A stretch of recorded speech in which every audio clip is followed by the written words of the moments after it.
आज हम मुंशी प्रेमचंद की कहानी सुनेंगे जिसका नाम है ठाकुर का कुआं। जोखू ने लोटा मुंह से लगाया तो पानी में सख्त बदबू आई। गंगी से बोला, यह कैसा पानी है, मारे बास के पिया नहीं जाता, गला सूखा जा रहा है और तू सड़ा पानी पिलाए देती है। गंगी प्रतिदिन शाम पानी भर लिया करती थी। कुआं दूर था, बार बार जाना मुश्किल था। कल वह पानी लाई तो उसमें से बू बिल्कुल न थी। आज पानी में बदबू कैसी? लोटा नाक से लगाया तो सचमुच बदबू थी। ज़रूर कोई जानवर कुएं में गिरकर मर गया होगा, मगर दूसरा पानी आवे कहाँ से? ठाकुर के कुएं पर कौन चढ़ने देगा? दूर से लोग डांट बताएंगे। साहू का कुआं गांव के उस सिरे पर है, परंतु वहाँ भी कौन पानी भरने देगा? कोई तीसरा कुआं गांव में है नहीं। जोखू कई दिन से बीमार है।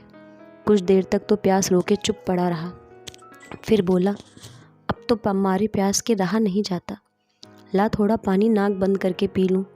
गंगी ने पानी न दिया। खराब पानी से बीमारी बढ़ जाएगी, इतना जानती थी, परंतु यह न जानती थी कि पानी को उबाल देने से उसकी खराबी जाती रहती है। बोली, यह पानी कैसे पियोगे? न जाने कौन जानवर मरा है, कुएं से मैं दूसरा पानी लाए देती हूँ। जोखू ने आश्चर्य से उसकी ओर देखा। पानी कहाँ से लाएगी? ठाकुर और साहू के दो कुएं तो हैं, क्या एक लोटा पानी न भरने देंगे? हाथ पांव तुड़वा आएगी और कुछ ना होगा। बैठ चुपके से, ब्रह्म देवता आशीर्वाद देंगे, ठाकुर लाठी मारेंगे, साहू जी 1 के 5 लेंगे। गरीबों का दर्द कौन समझता है?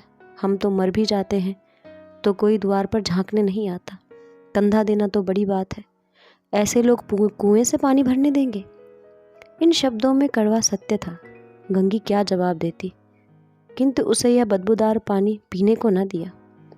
रात के 9 बजे थे। थके मांदे मजदूर तो सो चुके थे। ठाकुर के दरवाजे पर 10-5 बेफिक्रे जमा थे। मैदानी बहादुरी का तो अब ना जमाना रहा, ना मौका। कानूनी बहादुरी की बातें हो रही थी। कितनी होशियारी से ठाकुर ने थानेदार को एक खास मुकदमे में रिश्वत दी और साफ निकल गए। कितनी अक्लमंदी से एक मार्के के मुकदमे की नकल ले आए। नाजिर और मोहतमिम सभी कहते थे, नकल नहीं मिल सकती। कोई 50 मांगता तो कोई 100। यहाँ बेपैसे कौड़ी नकल उड़ा दी। काम करने ढंग चाहिए। इसी समय गंगी कुएं से पानी लेने पहुंची। कुप्पी में धुंधली रोशनी कुएं पर आ रही थी। गंगी जगत की आड़ पर बैठी मौके का इंतजार करने लगी। इस कुएं का पानी सारा गांव पीता है, किसी के लिए रोका नहीं, सिर्फ ये बदनसीब नहीं भर सकते। गंगी का विद्रोही दिल रिवाजी पाबंदियों और मजदूरियों पर चोटें करने लगा। हम क्यों नीच हैं और ये लोग क्यों ऊंच हैं? इसलिए कि ये लोग गले में तागा डाल देते हैं। यहाँ तो जितने हैं एक से एक छठे हैं। चोरी ये करें, जाल फरेब ये करें, झूठे मुकदमे ये करें। अभी इस ठाकुर ने तो उस दिन बेचारे गरेड़िए की भेड़ चुरा ली थी और बाद में मार कर खा गया। इन्हीं पंडित के घर में तो 12 मास जुआ होता है। यही साहू जी तो घी में तेल मिलाकर बेचते हैं। काम करा लेते हैं, मजदूरी देते नानी मरती है। किस किस बात में हमसे ऊंचे हैं ये? हम गली गली चिल्लाते नहीं कि हम ऊंचे हैं, हम ऊंचे हैं। कभी गांव में आ जाती हूँ तो रस भरी आंखों से देखने लगते हैं, जैसे सबकी छाती पर सांप लौटने लगता है। परंतु घमंड यह है कि हम ऊंचे हैं। कुएं पर किसी के आने की आहट हुई। गंगी की छाती धक धक करने लगी। कहीं देख ले तो गजब हो जाए, एक लात भी तो नीचे न पड़े। उसने घड़ा और रस्सी उठा ली और झुककर चलती हुई एक वृक्ष के अंधेरे साए में जा खड़ी हुई। कब इन लोगों को दया आती है किसी पर? बेचारे महंगू को इतना मारा कि महीनों लहू थूकता रहा, इसीलिए तो कि उसने बेगार ना दी थी। इस पर ये लोग ऊंचे बनते हैं। कुएं पर स्त्रियां पानी भरने आई थी, इनमें बातें हो रही थी। खाना खाने चले और हुक्म हुआ कि ताज़ा पानी भर लाओ। घड़े के लिए पैसे नहीं हैं। हम लोगों को आराम से बैठे देखकर जैसे मर्दों को जलन होती है। हाँ, यह ना हुआ तो कलसिया उठाकर भर लाते। बस हुक्म चला दिया कि ताज़ा पानी ले आओ, जैसे हम लौंडिया ही तो हैं। लौंडिया नहीं तो और क्या हो तुम?